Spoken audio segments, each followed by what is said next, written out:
In this episode, we want to take a look back and take a look ahead. Maybe make some early predictions about next season. Like, for example, what will be the final score of the Champions League final that will lose to Real Madrid? This is the ArsenalVision Post-Match Podcast. My name is Elliot Smith. You can block me on Twitter, Yankee Gunner. Yeah, no matter what you believe, no matter what your faith in this club, it seems if you come up against Real Madrid in the Champions League, there's only one outcome, even if they play like complete crap and you are better than them, because they've made a deal with the devil. Or as Phil said, I believe maybe the devil made a deal with them. Who knows? They run that show, that's for sure. Speaking of running shows, excited to run this show with you here today. And I've got some, I think, pretty exciting stuff to tell you about, because we did a scouting video last week of Bruno Guimaraes and João Neves. We've done Sesko. We're going to do Sesko again. I think yesterday we did one of the best episodes we've done in a long time on player scouting with Lewis Ambrose about Sesko. Just a pod, not a video, but covering all the angles of it and really getting into some granularity about that player and whether he's the right player for us, because we have been quite strongly linked at this point. We have a 90-minute 2023-24 data review with Matt Giant Gooner coming out tomorrow on the Patreon with a 47-slide deck. If you want to watch the video, you can just listen to the audio. But for people that care about data, it's a lot of non-public facing data, so you get to hear some stuff and see some stuff you wouldn't get to otherwise.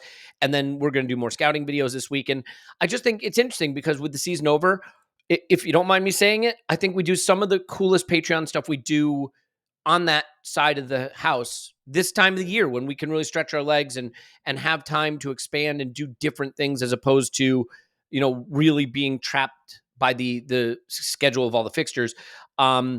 If you want more Champions League stuff, Football Vision Pod, I put it out on this feed, did an instant reaction with Phil there, so you got that if you want it. But yeah, if you've ever thought about coming over to the Patreon side, I think this is a great time to do it. We really get in to the video and the audio and all the transfer targets and the squad building and the data and all that. If not, just thrilled you're here, and here to be with you today is Tim. You can find him on Twitter at Stillmanator. Hello, Tim. Hello there. How you doing? Not too bad, thank you. All good. Good to hear it. And Clive, you can find him on Twitter at ClivePFC. Happy birthday, Clive. Hello, and thank you for the birthday wishes, Elliot. Yesterday, but day late, but I did wish you a happy birthday, of course. Many times off of the pod, but on the pod, happy birthday. And I just want to say to everybody, I know you really like to call attention to this stuff, and so people can seek you out, whether on email or social media or somewhere, and be sure to send you an overwhelming amount of birthday wishes in the most florid language possible. I think that will be right up your alley, right? Yeah, thank you for that. Yeah, for those that know me, that is not quite the thing I'd like, but hey, Elliot, it's been a few years now. He never listens to me. Maybe I got that wrong. Maybe I got that a tiny bit wrong. I don't know where I could have possibly have gotten that misunderstanding from, but come see, comes out. Anyway, so I don't think we need to cover the Champions League final, but I think it'd be weird not to at least mention it. So Clive, I'll just say to you, did you see the game? Did you enjoy the game? Did you have the same reaction, which is Real Madrid just do what Real Madrid do, and there's no getting around it? Yeah, I did see the game. I did have a little feeling for Dortmund as the game was building up. You sort of see the build up, and sometimes we go to European games, you can almost win it off the pitch if you've got most of the fans and you've got most of the vibes. It's something, if you've ever been to a European Cup final, you sort of know when you arrive how this is going to go. It's an innate feeling that you get, and I just thought, you know what, this has got Dortmund written all over it. And when the game started, I thought, oh, mate, you're so clever, Clive. Look at you. You know everything. And but they didn't score, did they? And they didn't score. And then the doom clouds came over you. And suddenly Danny Carvajal, the 5'8" fullback, then scores a set piece. Set pieces are cool when Real Madrid score them. When Arsenal score them, I'm not so sure about that. We need to stop that. So it was a good set piece, and he flicked it in. And then from that moment on, it was over, wasn't it? So inevitable. Yeah, it feels that way. Tim, anything from you? I think what Dortmund showed is you don't have to be the best team in Europe to get to the precipice of winning a Champions League. And what Real Madrid showed is there's just something to this competition where if you're good at it, you're good at it. And I can't explain exactly why.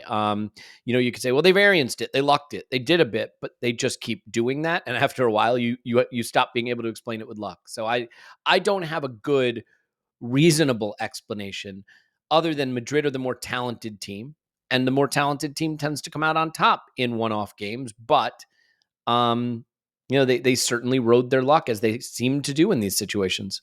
Yeah, definitely. I forget the name of the guy who had the one-on-one for Dortmund. Adeyemi? That's it, Adeyemi in the Yep. first half. Compare his one-on-one to Vinicius Junior's. There's Yeah. there's your talent point right there, and to that point, not Vinicius Junior's first rodeo in a final as well. So probably, he's scored big goals in European Cup finals. He scored the winner and one before. So when he goes through one-on-one, I'm really interested in this question. There's no answer to it, because obviously we get attracted to the narrative of Real Madrid just always do this, and you're right, there must be a reason they always do this. I think Liverpool have this in this competition as well. There's just something about them in the Champions League and the European Cup where I think that weight of history does have an impact, but I can't put a number on it. Is it 1%? Is it 2%? Is it 40%? I don't know. Because if you watch this game pretty objectively, Real Madrid were pretty lucky to win. In the second half, I don't think Dortmund were as strong as they were in the first half. But Madrid did not play well at all. But they come up with the moments. And to your point, that is a bit about talent as well. But how much of that is just luck, that they got lucky on the day, and that they had a bit of a coin flip? And just because it's happened before, that thing about when you toss a coin, it's always 50-50. Like whether you've got 10 heads in a row, that doesn't make tails more likely the next time. So I'm really interested in this question, which is completely unresolvable, about how much does that kind of aura and that history, I don't think it's inconsequential at all, but I just don't know how big it kind of is. And for Dortmund as well, when you consider what they went through last year, which was quite a bit worse than this, actually, but also, look at how the draw turned out. The draw had two very distinct sides to it, and we ended up in the wrong side. I think if we'd ended up in the Dortmund PSG side, I think we'd be doing a podcast about losing the Champions League final to Real Madrid today. Yeah, I mean, that would be great. I mean, be careful what you wish for, I guess.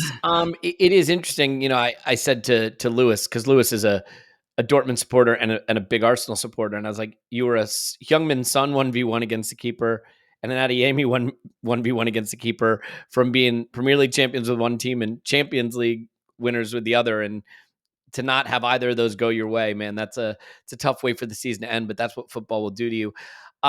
I do want to get into our look back and look ahead stuff, but before we do, just little roundup of the news, and there's not a lot of it. If you want Sesko content, we have a heaping ton of it, a metric ton of it over on the Patreon, and we'll do more of it here. Certainly, I don't want it to sound like we won't do transfer stuff here. It's just there's nothing new on the horizon there. But Clive, I guess if you want to call it news, there is news of a Fulham interest in Eddie Nketiah, and the price, if you would believe it, that's being mooted in the rumor, is 30 million. And the exact language is Arsenal would reluctantly sell. And I will tell you that if we got a 30 million bid for Eddie Nketiah, I think the reluctance would be something along the lines of, oh no, well, oh gosh, we're sorry to see him go. Meanwhile, they're like packing the bag, they're putting the kit in the bag, they're writing him a goodbye letter. So Eddie Nketiah, 30 million to Fulham.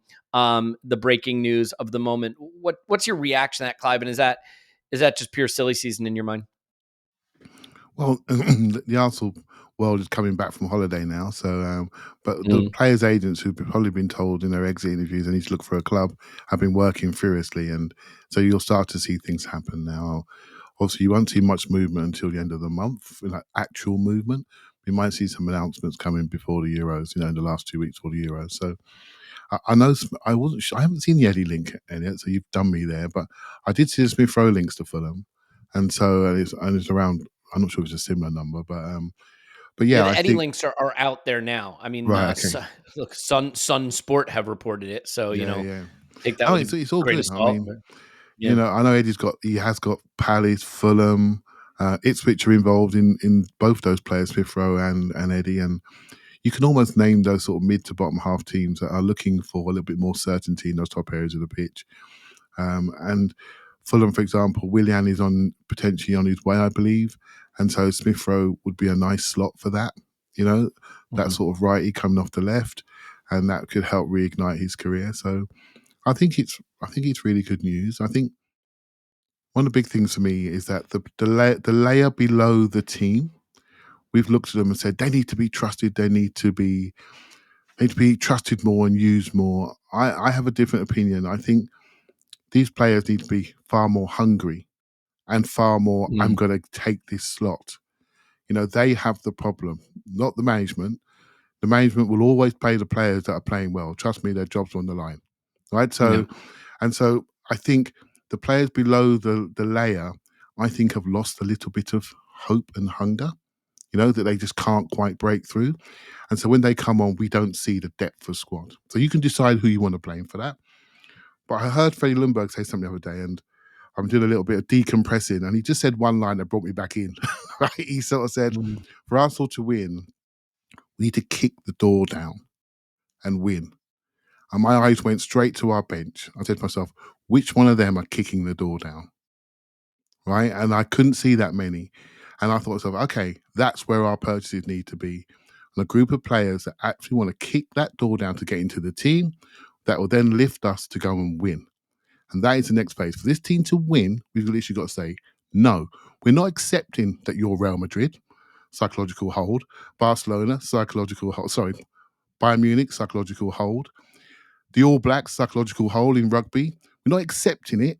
We want to kick that door down. To do that, you need a group of hungry players that are prepared to do that. And I think we have some, we need some more. And that's the next step for us. It is a catch-22 for a manager when it comes to the fans' reaction to this sort of stuff, because the fans will say, why doesn't he trust his squad more? And then when you play the squad players and they're crap, you say, why does he keep playing this crap player? It's like, I think Eddie's a unique situation vis-a-vis the likes of a Nelson or Smith Rowe, because Eddie got the minutes early in the season. He had his opportunity before we ever played Kai at striker. Eddie was the guy to play when Jesus wasn't available. And obviously, he kind of got that opportunity, and Mikel determined that he didn't do enough, and then he kind of faded out of the reckoning, which is totally fair if you don't do enough. We're trying to win titles in Champions Leagues. You can't play the players that you don't have the confidence in. I do think it's time for a bit of a clear out. And I think, if you want to say to the manager, why doesn't he trust squad players? It's not trust. It's, are they at the level? And if they aren't at the level, then you can't blame him for not picking him. So I think you do have to move out players that he doesn't feel are at the level, which appear to be Smith Rowe and Nelson and Eddie, and maybe it's a Fabio Vieira. Sambi looks like he's going to go, and backfill that with players who can fight for a starting role, like a Trossard, a guy you buy not necessarily to displace someone from the first 11, but who could do it in theory. And the other thing it lets you do as well then is those 300 or 400 minutes a Nelson gets, maybe you can find 20 minutes for Nwaneri in a Premier League game or the League Cup. Because in the League Cup, when you have Nelson and Smith Rowe and Eddie, you say, well, I got to play them. If I don't use them now, what am I going to do? They're just going to sit wasting away. If you clear out a bit, maybe now Nwaneri or whoever the academy players are that you want to start to bring through, because we haven't really had any others have an opportunity to come through. Now there's some minutes to offer them. So for me, Tim, 30 million obviously be an absolute boon. I don't think that kind of windfall is what I expected, but if you can do that for him, and we know some of the numbers for like a Ramsdale have been lower than we hoped, so maybe they come up for a player like Smith Rowe and Eddie, and you make the difference back, and you just reload. Yeah, I think there's a couple of things going on here. I think first of all, that kind of second layer of your squad should refresh. Should turn over quite a lot, because those players shouldn't want to be in those roles, to Clive's point. Like, those players should be, right, 2-3 seasons trying to crack in the team. Okay, it's not happening. I've got to go. I've got to get out. So Joe Willock, Newcastle, like, fair play to him. Great price for us. Great. That's great. Like, he did a good squad role for us for a couple of years when, to be fair, we were at a different level and there were Europa League games and stuff like that. But when he got to 21, he was like, okay, not happening for me here. I'm off. And that's what should happen. Emi Martinez got in the team, couldn't get back in the team. Okay, I'm off because I want to go and play for Argentina. Like, all of that is good. And I think we've come to a point with some of those players, particularly those Hale Enders, who are like mid-20s basically now. Like they're just going to have to go. I think the other thing is as well about some of those players, I think you can have longer term squad players, as it were, perhaps in the back half of your team. So I'm thinking of like Manchester United in the 2000s, Darren Fletcher, John O'Shea, Wes Brown, Phil Neville. They're all like defensive players. They're players you can bring on with 20 minutes to go or who do a job. We're talking about players in the attacking part of our team, and it's not enough to come on and do a job. You've got to try and score a goal or make a goal or make something happen, and that's harder to do. And it's harder to do when you're not really in form and you're not really flowing. So maybe someone like a Smith Rowe, if he was a right back or a left back, maybe he could stay. Maybe that would be okay. Trying to be like a Tomiyasu level player in the attacking part of the team. That does not fly, and Arsenal need reinforcement in the attacking part of their team. And to do that, like you say, I think people are in for a shock about the prices that are actually going to happen with spending regulations and things like that. But if we can sell a good chunk of those players cumulatively, we could raise the money for one or two really good additions. Yeah, well said. Clive, you want to come back on that quickly? Just a little bit, because Tim's actually bang on, right? But I suppose it's going to be interesting to see the first deals because they set the market, don't they? And we're talking about Sesko a lot, but the reason why I'm comfortable with it because it's a release clause, so it's not a market setter. So you can see a few free transfers and maybe release clause transfers early. I wonder who's going to do that one signing at the top level is going to set the price. You see what I mean? That everyone's going to comp up of. So we got caught with the Anthony. Anthony. You must be a mind Which reader. crap player is going to go for huge money is what you're basically asking. Well, Anthony cost it bumped up Woodrick, didn't it? Yeah, they used that as the comp and said we want 100 million euros, and that was the comp. And he said, Tim, you read my mind perfectly. And so that pushed the price way away from the 39 million that Brighton first offered for him, which seems appropriate now, So, and then he ended up going for, depends what paper you read, anywhere around towards 100 million euros with bits and pieces of money flying here, there, and everywhere, right? Allegedly. So that is it. Who's going to do that deal? And I think that's going to be so interesting because I do think PSR will play a part. But to be honest, when there's a new financial window, you're into a new place. So what happens before the end of the month is going to be key. Who is lagging a little bit? Everton, cough, cough, cough. Who is lagging a little bit and who really has to show themselves and say, I need to take this money for this player, otherwise we're in trouble. We're in points deduction. It could be someone like Conor Gallagher, Clive, because Chelsea have a need to sell, and the sort of money he goes for. Let's say Chelsea do sell him before the end of June. Let's say that price ends up being 45, 50 million. Then that doesn't mean Emil Smith Rowe costs that, but it sets like a ceiling somewhere. And it's like, okay, if Conor Gallagher, similar age, fairly similar type of player, but he's in the England squad. So if he's at 50, maybe we can set the ruler on a player like Smith Rowe. Yeah. I would just remind you that Chelsea did sell themselves a hotel, so they are in slightly better position in PSR. I'm not even joking about this. They sold themselves a property, and has that been validated yet? It hasn't yet by the league. No. We should do a podcast on this on spending regulations because the thing they're trying to do now is to tie it to central Premier League income so that clubs can't sell themselves hotels. Or let's pluck a very random example I've completely made up out of the air.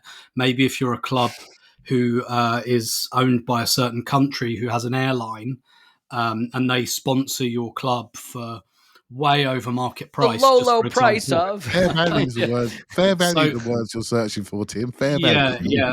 Yeah. So they're looking to tie it to central income so that I'm not suggesting a Premier League club would do that, but just to make sure they can't.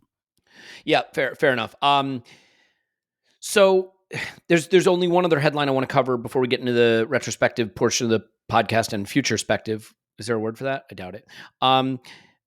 Well, look, there's some news that Mikel's going to get an extension, a new deal. We're not going to cover that right now because we all think he deserves it, and whatever the money, it's worth it. So if you're looking for really interesting discussion about Mikel getting a new deal. Like, I think everyone on this pod is just going to say, yeah, just like pay him whatever he wants. Like, fine, he's worth it. He's one of the top young coaches in the world, and we need to lock him down and pay him like that. So fine to me. Clive has typed something into the chat that he wants to touch on quickly, so we'll add this onto the queue now. Clive, Zinchenko to Bayern.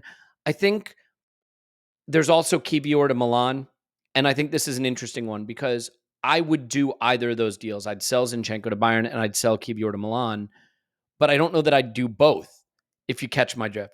I think the issue for Kiwior is, and this is the reality in football, you guys, I think if you're a good player, and I think Kiwior, he's not a great player. I don't think he's necessarily top of Arsenal level player, but if you're a good player who could start at a real club, you don't want to be third choice left back and third choice left center back. That's not what you want. This is the dilemma for clubs. It's very, very rare, unless you're City and you give everybody huge money, to have a great third choice option at certain positions. That's rare, because what happens is either you have a player like Cedric who's just soaking up cash at the end of their career, or you have a player like Kiwior who's going to have interest from other clubs and going to want to go. So I think the issue you have with Kiwior is, how do you convince him to stay? Because I think minutes are going to be really hard to come by for him this season. Zinchenko's one where I think we've moved away from his profile a little bit and maybe don't want to use him, as we saw at the end of the season. But I don't know that I'd let both go, because then you look a little thin. So I don't know what to make of that. But what would you do with these two rumors, the interest from Milan in Kiwior and Bayern in Zinchenko? So let's do the Kiwior one first. I think the Kiwior to Italy rumours haven't stopped since the moment he arrived. There were rumours of him not settling, etc., etc. He's one of the squad players that I think has shown the right mettle. He has shown, I want to kick this door down a little bit. He's come in and actually contributed to our season. So he deserves a clap for that, which may allow us to make a profit. So if there's a market opportunity and Milan want to come along and give us 10 million extra to what we paid, then I'm sure the club will look at it and say, because they may have somebody else. There's a couple of players out there.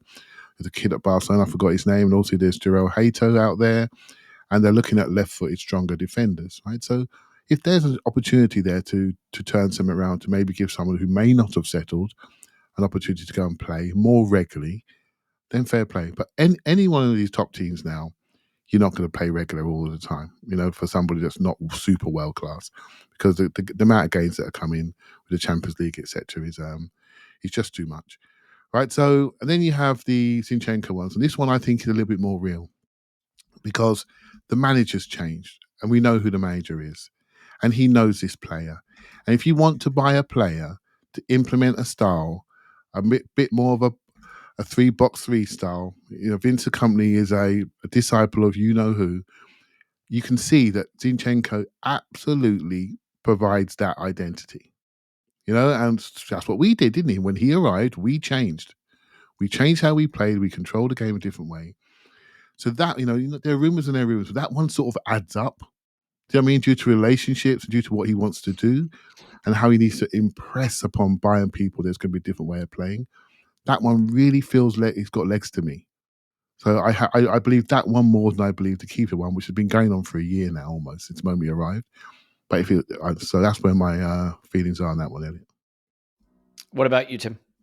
Yeah, I'd rather do Zinchenko to Bayern personally, just because Kiwior covers a couple of positions, as you said, and I really like left-footed centre halves are so hard to find.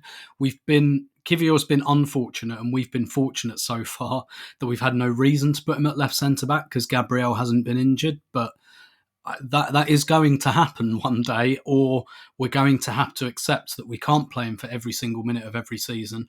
I think Zinchenko's got value, particularly if it was a team like Bayern. And also, to your point, we've moved away from him. I don't think we've moved away entirely from inverting a fullback, because Arsenal always like that box midfield, 4 central midfielders. It just so happens the last few months of the season, it was Havertz who was, I don't know what the opposite of inverting is, subverting, whatever. Like, he was coming out to make that box. But the issue for Zinchenko doesn't go away, which is that Declan Rice owns the left side of that midfield pivot, and he always will. And I'm not as anti-Zinchenko as a lot of people, but who's more important to you, Rice or Zinchenko? Like, there's no question, is there? And we're going to have to sell someone. I think, of value. And I do think there's potentially some redundancy there in terms of having Kiwior, having Tomiyasu. Timber can play there. Maybe he's the one who inverts from right back type thing. But I think we're probably moving more towards an inverting right back if that's how we want to do things. But Zinchenko for me, really good signing, brilliant for one season, maybe dicey second season. Moved beyond him probably, no problem. I don't think that makes him a terrible footballer or a terrible person, as a lot of people seem to believe. It's happened. We got him for a good price. Now let's move him on for a good price. Yeah, I don't want to give away all the best stuff from the season-long data review, but this is really, really important to point out. Zinchenko was our top final third entry passer per 90 of the entire squad this season. Top. One of the top in the Premier League. He was second in line-breaking passes in this team this season. Second only to Jorginho, okay, per 90. Tomiyasu and Kiwior were near the bottom of both.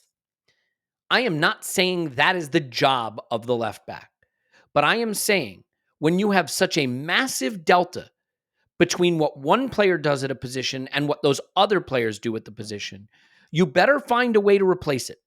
You can't just throw away 9 final third entries a game and 9 line-breaking passes a game, throw them in the garbage and say, I don't need them.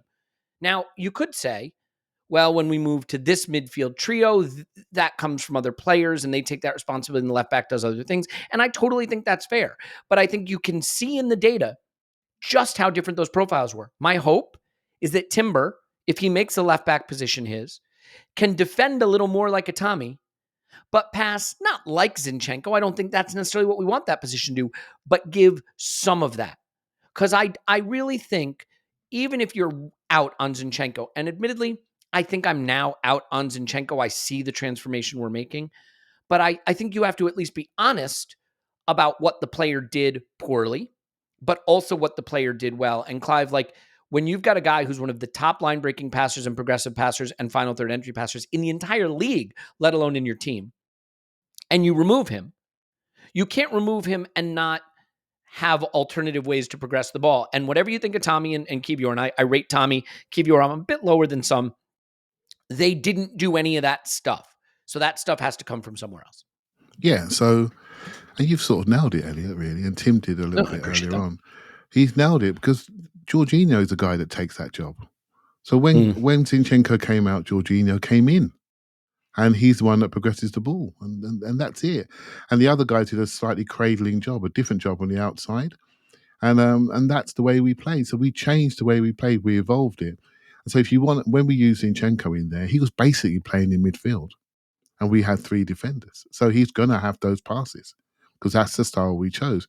When you bring in somebody else, the mistake we made at Fulham, maybe, was trying to make Kiwior be Zinchenko. Took us 1 or 2 games to work out that's not going to work. Let's stick him on the outside, bring Jorginho in, move Havertz to centre forward, and bingo, we win about 1 million games in a row, winning 5-0. Found a new balance. And it worked. Right? So, and until it stopped for a bit at Bayern Munich when they sort of rumbled Kiwior on the outside, and that's it. And then we have to find something else. We brought Tommy in, a bit more solid, and it's going to happen next year. It's going to happen again and again and again. I've been walking and thinking over the weekend, and thinking about how we can develop this team. And it may be something you want to wait for, I don't know. But I've been thinking, you know what if we were to go to a 3 at the back and play a 3-4-2-1 and just completely have 3 defenders there and maybe buy an outside left-sided wing-back type player? That one player opens up a new system for us completely. Just one player could change how we play. And suddenly Tomiyasu becomes a centre-back. Or maybe Kiwior becomes an outside left centre-back and Gabriel becomes a centre-back. Then suddenly these players' value go rocketing just by adding one player. We can't rock up and do what we did last season. So you've got to think about a new system. And that's pure Johan Cruyff system, basically playing a back 3 with a diamond in front. And we can do that. We have the players to do that. And so I'm really interested to see how the value proposition of players goes up and down depending on how we want to play. And Zinchenko's value proposition went down because teams started to pick on these weaknesses. It's not dismissing his strengths.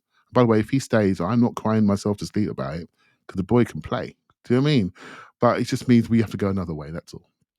It's so weird too, because his statistical profile when you do the data review looks a lot more like Jorginho than it does anybody else in the team. And like, there is that weird thing where you're like, well, it reminds me of when everyone was like, Vermaelen can be a DM, but like he never was.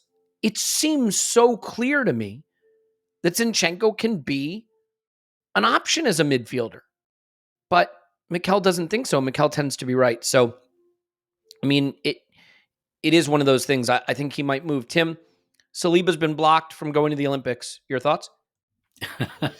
Sanity prevails. I just think the thing is, for me, men's football has always sat pretty uncomfortably with the Olympics, which is supposed to be like a celebration of like amateur sport, essentially at its core, or sports that don't really get the spotlight. Like in the women's game, we're increasingly getting this debate because in the women's game, it's always been very important because the women's game has been largely amateur, but we're coming to a stage there where it's like, it's not really anymore at that level, and there are too many games and too many competitions, and something has to give. In like men's football, like, no, I'm sorry, someone like William Saliba should not be there. Particularly, it's difficult to regulate as well because the Olympics is not a FIFA event, which at the same time means you can take the players out or you can block them. But it feels like there should be a kind of rule, particularly because the Olympics always happens the same summer as the Euros. It feels to me like there should be a rule that you cannot select a player for both. And I'm looking at at Barcelona. Was it Pedri and Gavi? I think 4 years ago, maybe did the Euros and the Olympics, like the next big things in football. And they haven't been able to stay fit ever. Exactly. Yeah. So, sorry, Thierry. I did see Alex Lacazette got called up, though. That feels to me a bit more maybe closer to the spirit of it, like a guy who's a good player who didn't really get an international career because he's in the era of Benzema and Giroud and Griezmann and all these amazing strikers. Mbappe. A bit like maybe Arteta's playing career. Like that, someone like Lacazette playing in the Olympics, that feels a bit more towards the spirit of it, really. But no, like someone like William Saliba, sorry, Thierry, love you, but no, mate. I realize the reason this was even an issue, because normally I don't think it'd be an issue, but it is in Paris. And so wanting to play for your country in your home country, in your capital city, like I get it. I totally get it. I wonder if Saliba's sighing a little sigh of relief because frankly, I think it's hard to turn your country down. Like you don't want to be the French player who turned down the French team in Paris for the Olympics. Especially when you're not quite in the starting lineup yet. Right. You're ascending, but you're not there yet. And I think he played every single minute of every single Premier League game. Now he's going to go to the Euros, maybe play some, maybe not, but like go to the Euros and then have to go to the Olympics. And I think there would have been pressure on him to say yes to it because it's in Paris, and the club have protected him for that. Can I just laugh at Thierry Henry for a second? I love Thierry. I mean, he's the best. Thierry Henry is the most media managed person in the history of humanity. He's always aware of every camera that's on him and everything he's saying. This quote, though, absolutely cracks me up because it makes no sense. Have you seen the quote he gave? It's so great. Why didn't I call Mbappe for the Olympics? He was asked about Mbappe as well, right? The last time I received so many rejections was at the university. Mate, you were playing for Monaco at 17. What are you talking about rejections at the university? You were never going to university, mate. You were always going to be a professional footballer at the highest level. Like, it's a good line. It doesn't make any sense. Come on. Clive, this is one of the most injury-hit Premier League seasons of all time. I think, dodged some of those bullets, to be fair. Obviously, we had things like Timber, long-term injuries, and some players who couldn't stay fit, but players you're used to not staying fit. But it was one of the most injury-hit seasons in a long time, and I think sanity is prevailing with Saliba here. But, like, I know you love a good rant about the football calendar. It's not getting any better, and the idea that players should play the season, go to the Euros or the Copa America, and then also go to the Olympics. Because I know in South America, as Tim has educated us, the Olympics are quite a bit of a bigger deal, I think. And so there's more pressure to do the Copa and do the Olympics. Sanity has to prevail at some point. I know people don't like the idea of like FA Cup replays going away. I know they don't like some of the ideas of how they're changing the game, but if they don't make some changes somewhere, FIFA's trying to have a Club World Cup now. Like it's it's just going to mean you don't see the players playing because they're all going to be in the on the training table. So I don't know what to tell you. Yeah, this is something another thing's been on my mind, Elliot. How's it? I've been thinking, how's it going to affect us as the watching public, right? So, and in the end, what you're going to see, because one of my big learnings for this year, and I'd forgotten, with the Champions League included in the last 2-3 months of the year, the knockout phases, when you see that lifted out, when you see that laid out, you think, crikey. This is not just about winning the league. This is about surviving 3 games a week for 5-6 weeks. And when you saw that laid out with semi-finals included, it's almost impossible. Honestly, I've got so much respect for people that can do that and win 2-3 trophies. I don't know how it's possible. Luck of the draws, etc., will help. But what's going to happen now for me is the game that we watch in our minds, and Elliot, you're an attack guy first, so you have these visions of inverted fullbacks that are pinging passes into the last third and everyone's slicing through and going forward and dashing down the wings. That's not going to happen, mate. We're going to see a lot more mid-blocks, a lot more resting in games, and a lot more games maybe like the Champions League finals where Real Madrid have played it, and they played these games economically. They see out moments, they see out pressure, they stand still, they rest, they regather, they keep the distances close. And you all sit there, and we all sit there, we go, look at the data. It's telling us they're not even controlling the game, but they always win, which only adds to their aura. We're going to see a little bit more efficiency of play and efficiency of running. And we may not find the football so exciting. And so those moments are going to become really important. So the flow-based Arsenal that appeared when Zinchenko and Jesus appeared, I don't think it's gone, but I think we're already schooling our brains against it. I've heard you quote the words, when Thomas Partey came back in, we played like last year. Well, last year was great when we were winning. And suddenly we've seen the transitional games. No one wants to see it anymore. We don't want anyone to get near our box. And so the risk of going forward, we're not having that anymore. So each team has its own risk posture. What are we comfortable with? What are we comfortable with? How much risk do we want to take on board? And I think that could lead to transitional games, will lead to effort. And we're going to be talking next year about running ourselves out in games that we've won and affecting the next game because we need to be efficient. The conversation this year was about us not clicking. We weren't happy with it because we were a little bit slow in attack. People weren't having it.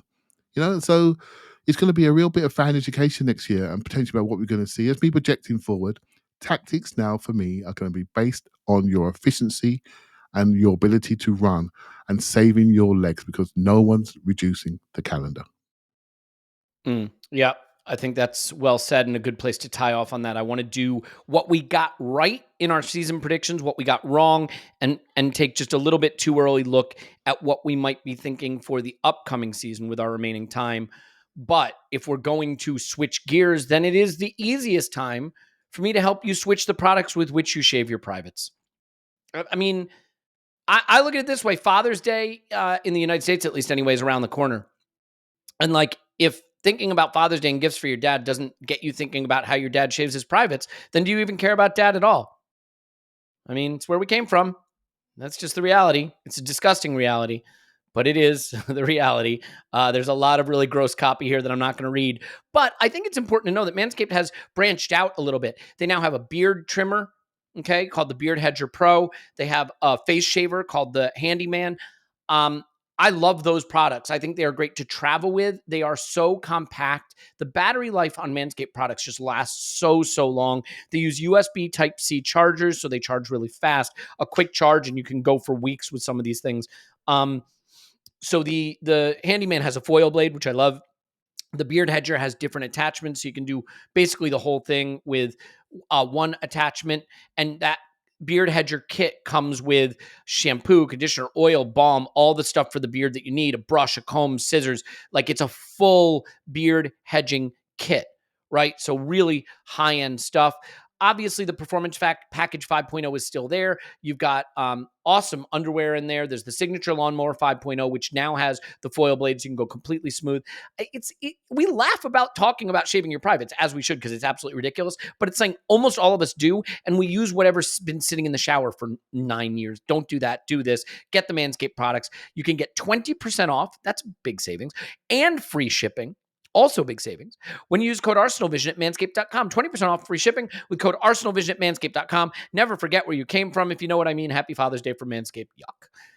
And this podcast is sponsored by BetterHelp. BetterHelp isn't online therapy. It's therapy. It just happens to be online. It's this simple. Therapy is important. You should do it. It helps you. It helps you get things off your chest. It helps you clear the mechanism, clear the chamber so that you can think about the things that are productive and not be held back by the things that are not productive. And the things that stop you from doing therapy are things like cost, travel time, finding a therapist, sitting in a room with a therapist may just not be something you're comfortable with.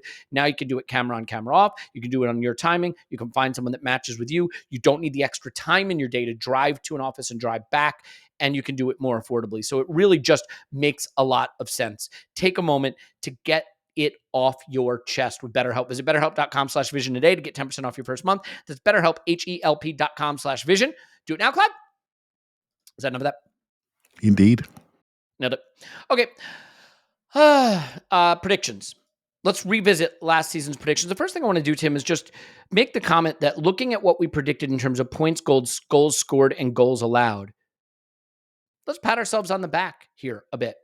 Because I think we actually did really well, which is surprising. So, Clive, you had Arsenal finishing first. I don't know if you know this, but we didn't. But, finishing first. You had us on 90 points. Wouldn't have been enough, by the way. We did finish on 89. You had us scoring 90 goals. We scored 91. And you had us conceding 38. We conceded just 29. I had us on 88 points finishing first. We finished on 89, so you and I off by a point. Still, not first, second. I had us scoring 90 goals, like you. We finished with 91. I had us conceding 36. We conceded just 29, so Arsenal did better than both of our predictions.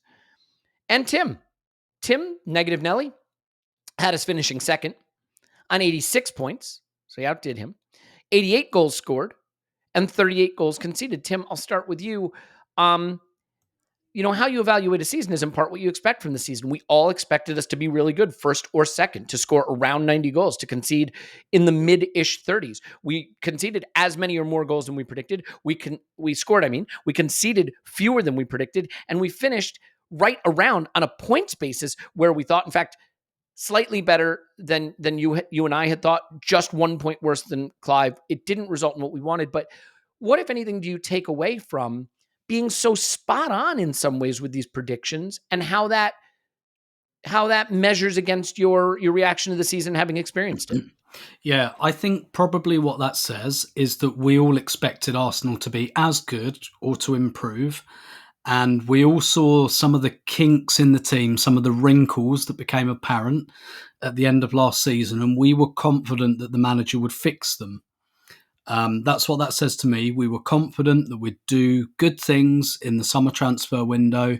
We'd fix the squad where it needed to be fixed.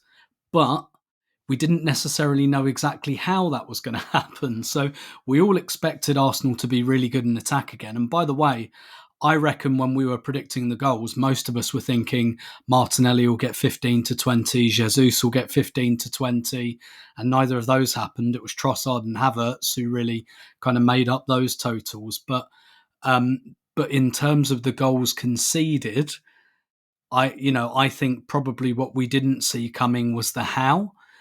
Like the way we kind of got better was off the ball, was defending. We became, I think you used this phrase, Elliot, that we're defensively elite, or we have a defensively elite aura, which I think Clive said, and we need to get like an attacking elite aura is the next thing. So what that says to me, Elliot, is we had a faith-based position, basically, that we trusted the manager and the club and everything to get things right.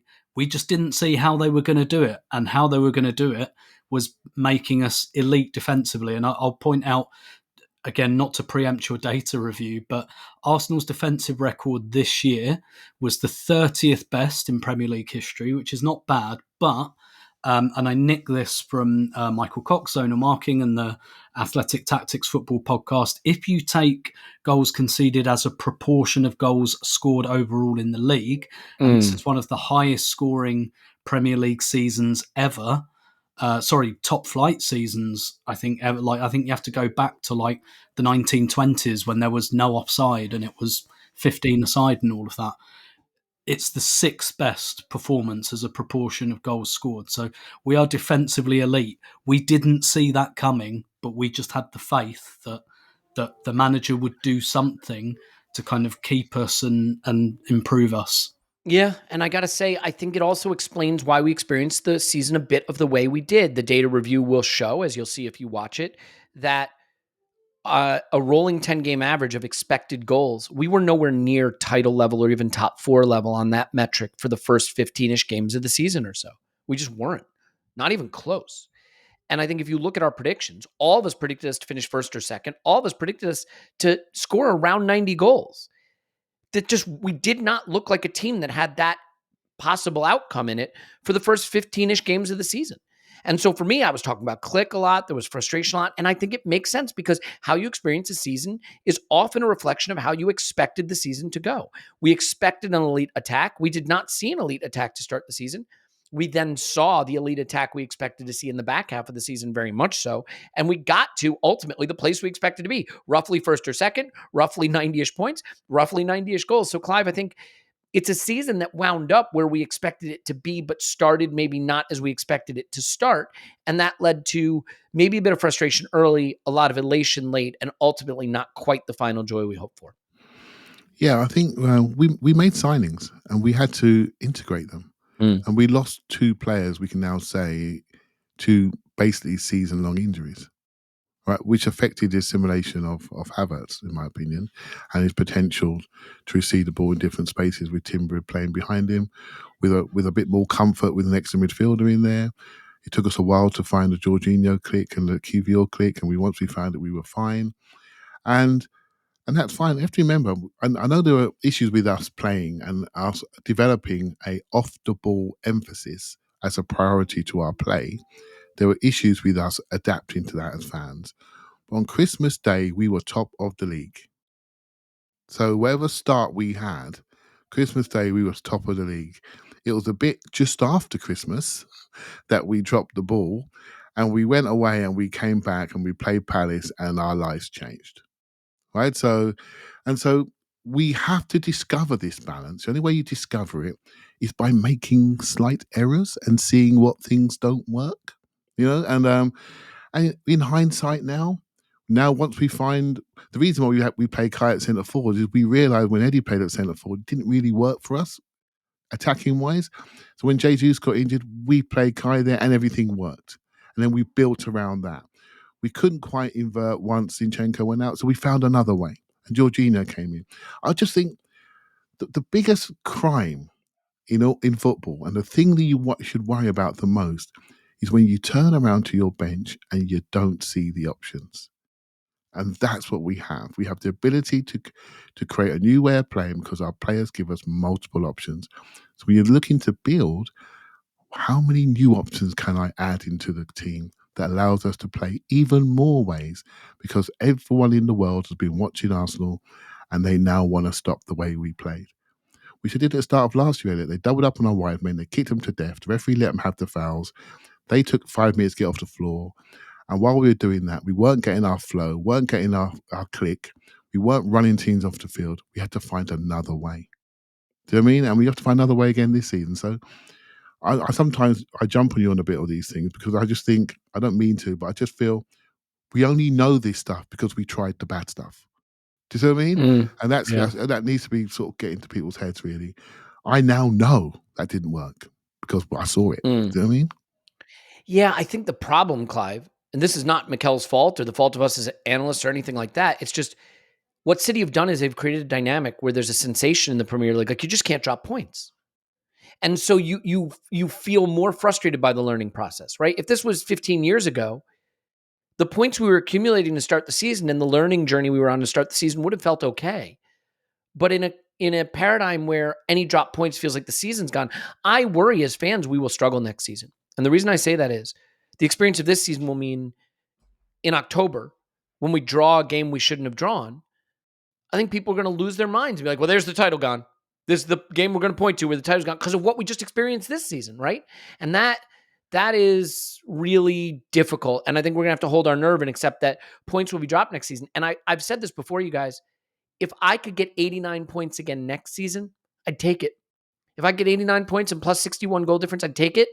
And I'd let the chips fall where they may.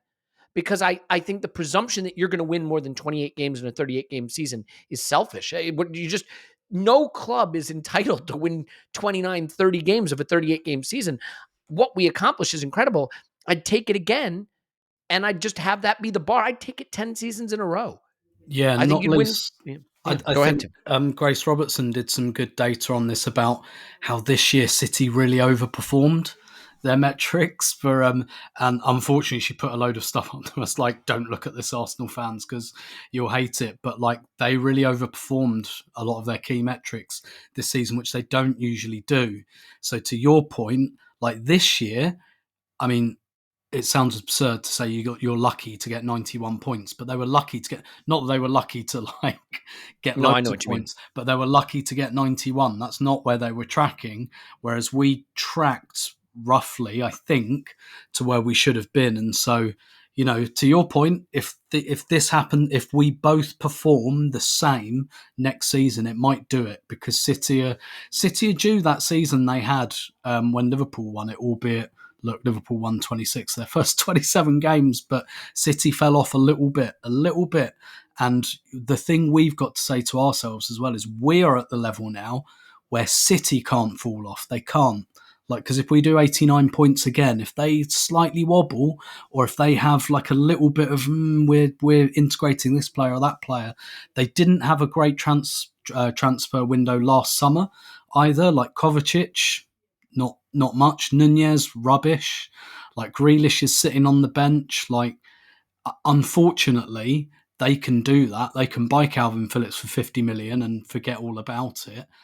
That's the harsh thing about competing with them. But they've not done brilliantly in transfer windows either for the last few years. So it'd be really interesting, and it'd be really interesting because Pep's got 1 year left on his deal. How that shakes out. Does that become a distraction? I don't know. Maybe it doesn't. Maybe he signs a new deal tomorrow and that's that. But there's stuff there for us, I think. To your point, we saw, everybody thought Klopp leaving would be the emotion that Liverpool needed to power their run in. Maybe it was the emotion that was too much for their run in, whatever case it was. We know City have built their aura on just winning every single game in the run in. If all the news and all the questions and press conferences and all the focus on Pep leaving for their run in next season, like, does that fuel them to go be even more devastating than usual? Or is that the just tiniest bit of distraction? To your point, it's worth thinking about. Got to give Clive his flowers. I think from a prediction standpoint, man, it looks pretty good. You got the place wrong, but the points, goals, and goals allowed, I think we all did pretty well. But on all the individual player stuff, Clive was real good. Top scorer, he had Saka. Player of the season, he had Saka. Breakout player, he had Havertz. Disappointment of the season, he had Smith Rowe. Champions League finish quarterfinal. Havertz goals 11.5. You went under. Saka goals, you were over and correct. Martinelli over and incorrect. Jesus under and correct. You just got most of it really right. So kudos to you, but you lose all your kudos because you had Manchester United finishing third. And we just can't have that kind of prediction going on. And Tim went City, Arsenal, Liverpool, Chelsea.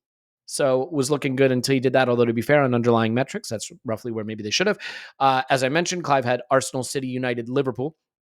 I had Arsenal, City, Liverpool, Spurs. So Spurs will always let you down. They let me down on my predictions because obviously Villa pipped them to top four because they chose not to play against City. Otherwise, they'd be in the Champions League. By the way, Paul had City, Arsenal, Liverpool, United. So again, no credit given. And Scott had City, Arsenal, United, Liverpool. So again, no credit given. All of the team stuff looks pretty good. I got the player stuff badly wrong. And this is where I want to zero in because the player stuff, I was just dreadful on all of it.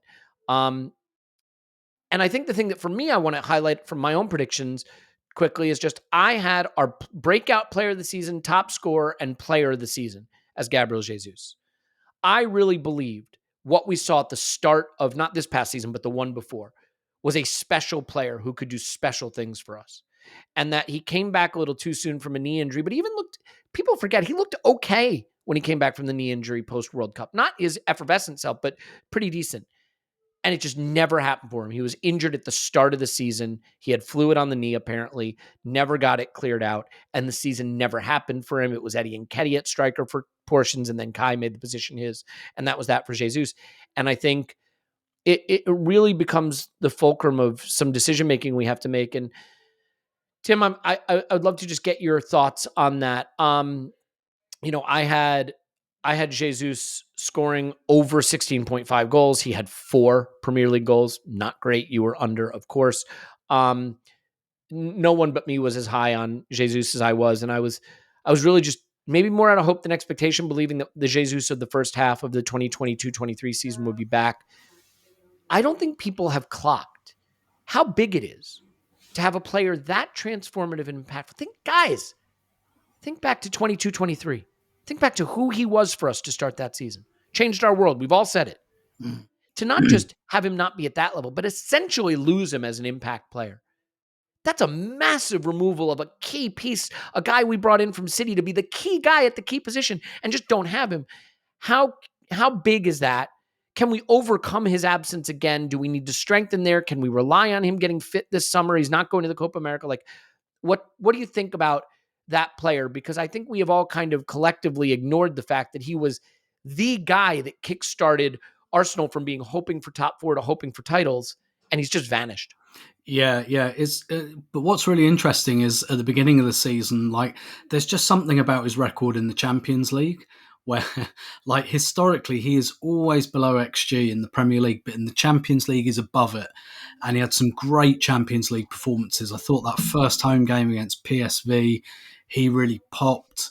Away at Sevilla as well, he scored a really good goal in Lens. Like there's just something about those European games that really seem to suit him. And haven't really worked out what that is.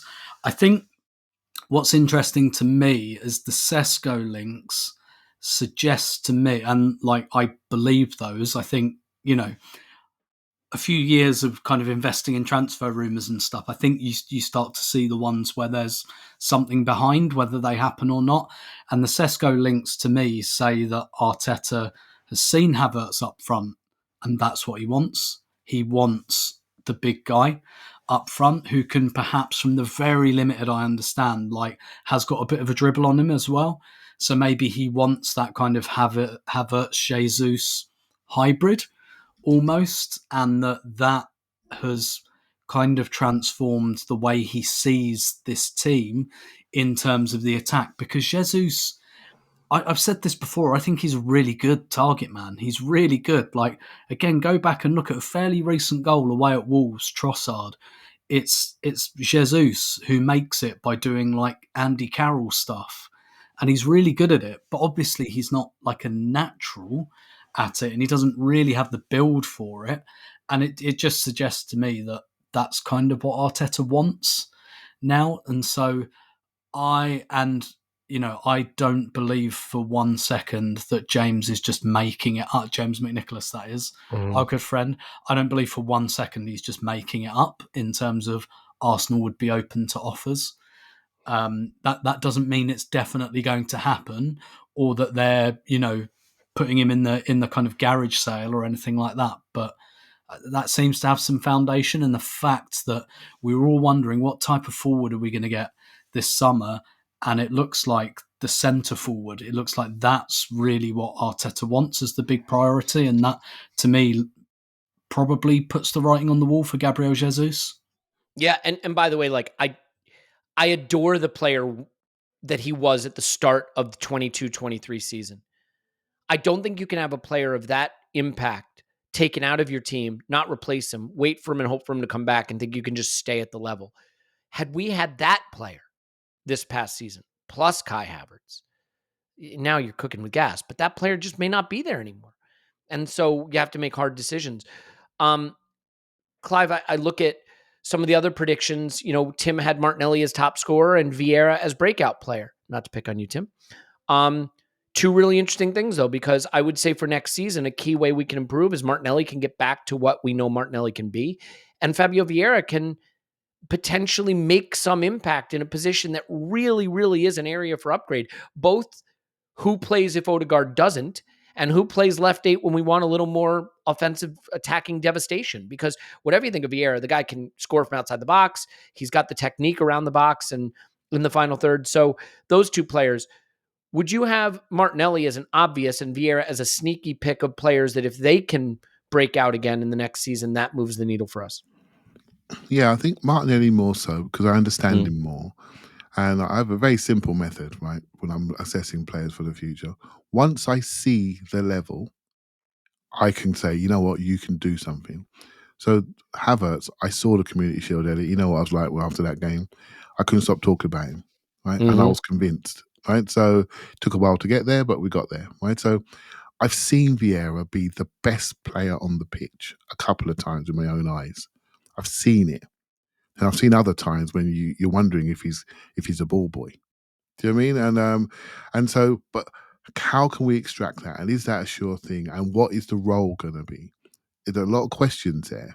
He needs to play, he needs to show it. That's his issue.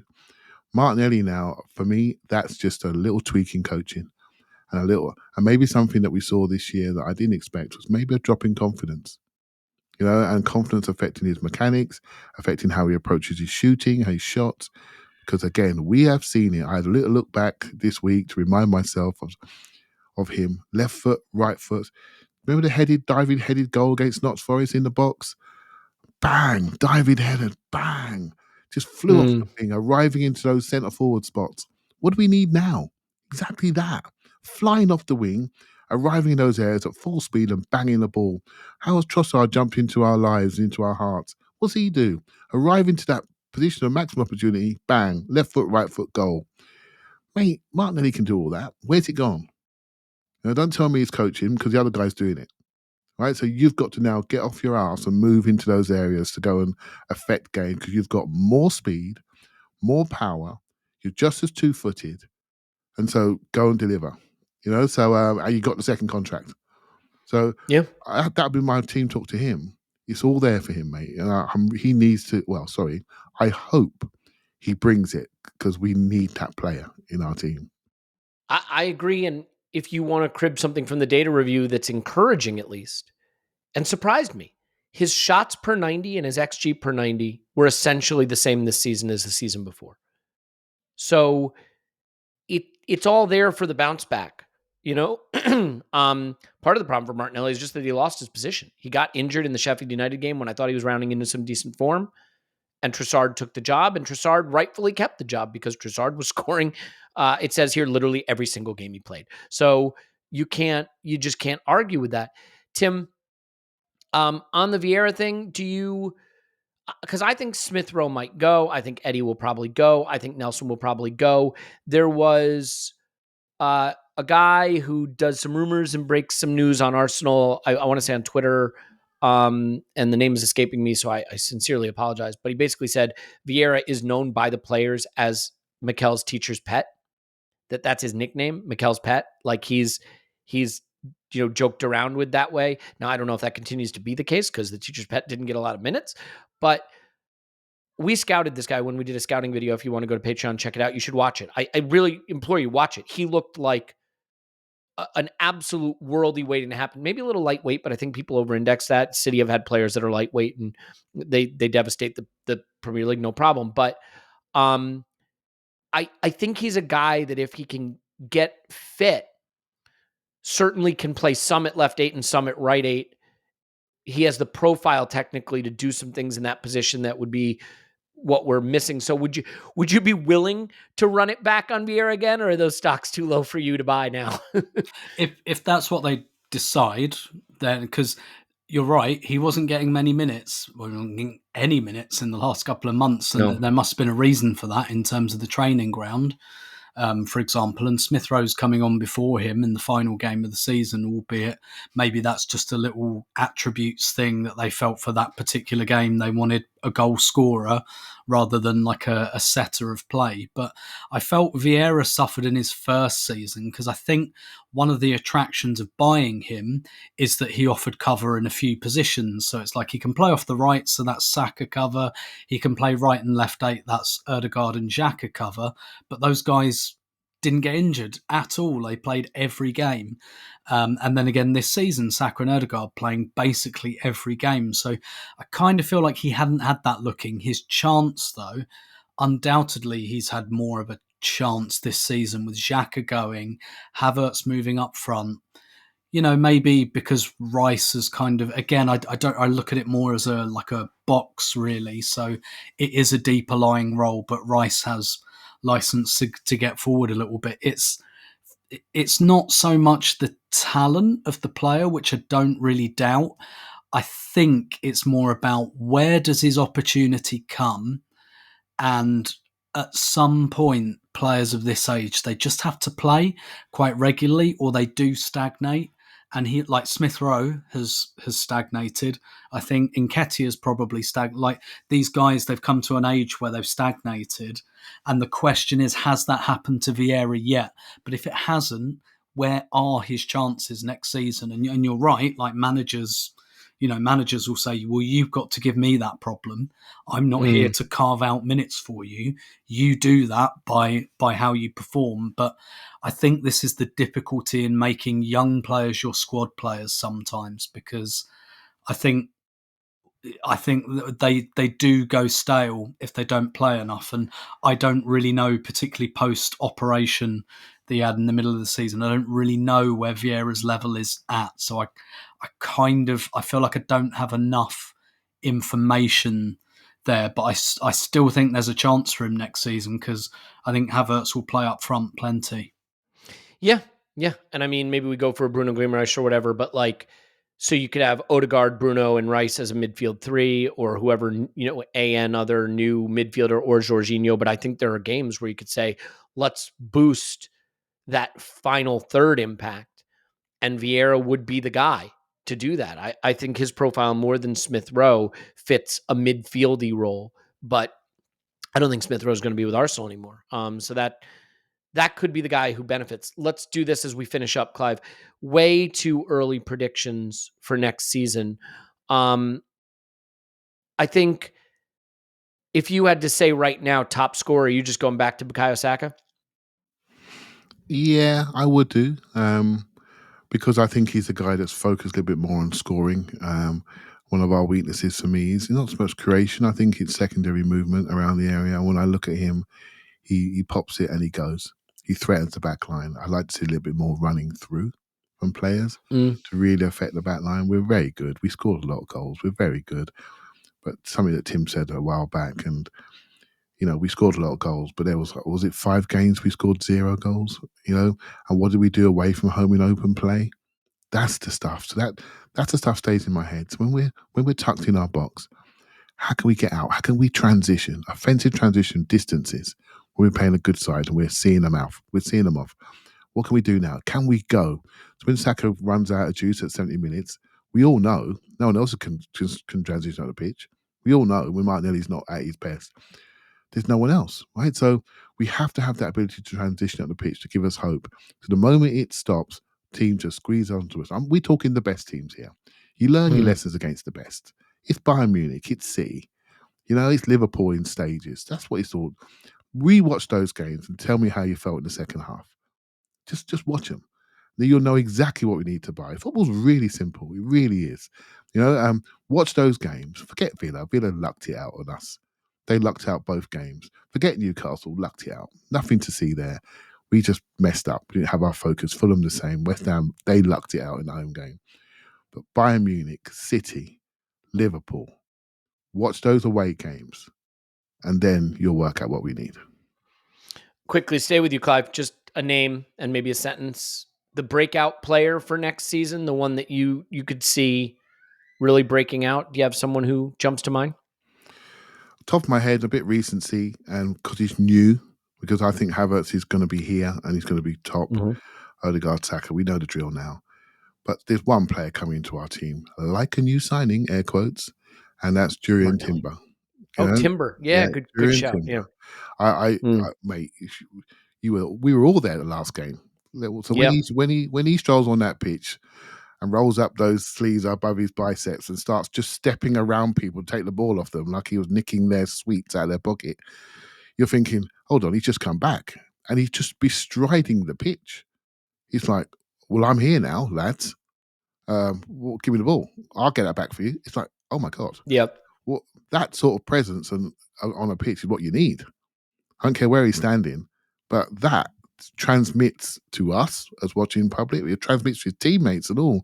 They just don't worry about the spaces that he covers.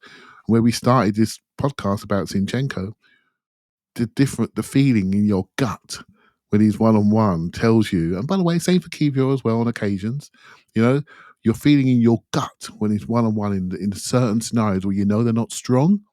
You go, oh my God, hope he deals with that. When Timber's in those spaces, you go, good luck, lads. Have a get past it. Gabriel's waiting, and good luck with that one. So that's what we need to get to. So Timber's my breakout.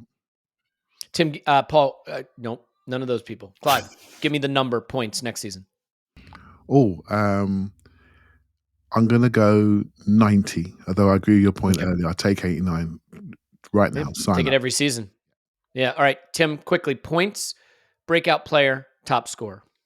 For next season. Mm-hmm. I'll go 88 points. Mm-hmm. Breakout player, top scorer, Saka. Sorry, unoriginal. Yep. Breakout player, I'm going to go for someone a little bit different in that when I say breakout player, I don't mean will be in the first team and blah, blah, blah. But, we were talking about potentially opportunities for Vieira and Nwaneri. I think plays in a position and a role where I think there could be opportunities coming, quite frankly. And I think if I were him, I'd be looking at this and I'd be thinking Smith Rowe's about to get out of my way. Vieira might be about to get out of my way, or if not, I can move him. Doesn't take much to move Fabio Vieira, I don't think. Havertz is, maybe playing up front a bit more. If I was Nwaneri, I mean, he's talented enough anyway that I think he's potentially a player who could just move people out of the way. But if I were him, and I'm sure that factored into the contract discussions, I'd be looking and I'd be thinking, some Carabao Cup starts, get on the bench. I can start to kind of establish myself in the first team squad. Yeah, well said. I'll finish off with this. I'll say 89 points again, but I think the way it happens this season is we don't have the slow-ish start to the season. We look good to start the season. I just don't think we can repeat the back half of the season we had this season. That's not a realistic expectation. So I think a more consistent season, 89 points could still be a title. Top scorer, I'll say Kai, only because if he plays 9 the whole season, I think he could just pip Saka.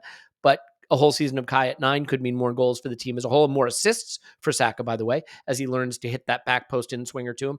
And then breakout player, I mean, it's so easy, but I'll go Martinelli in part because I think if we are going to hit 89 points and do what we need to do, I don't think you can ask Trossard to have that season again in his age 30 season. I think it has to be Martinelli or another who we sign in the transfer window. We'll have to see. We should leave it there. The season-long data review is up tomorrow for patrons.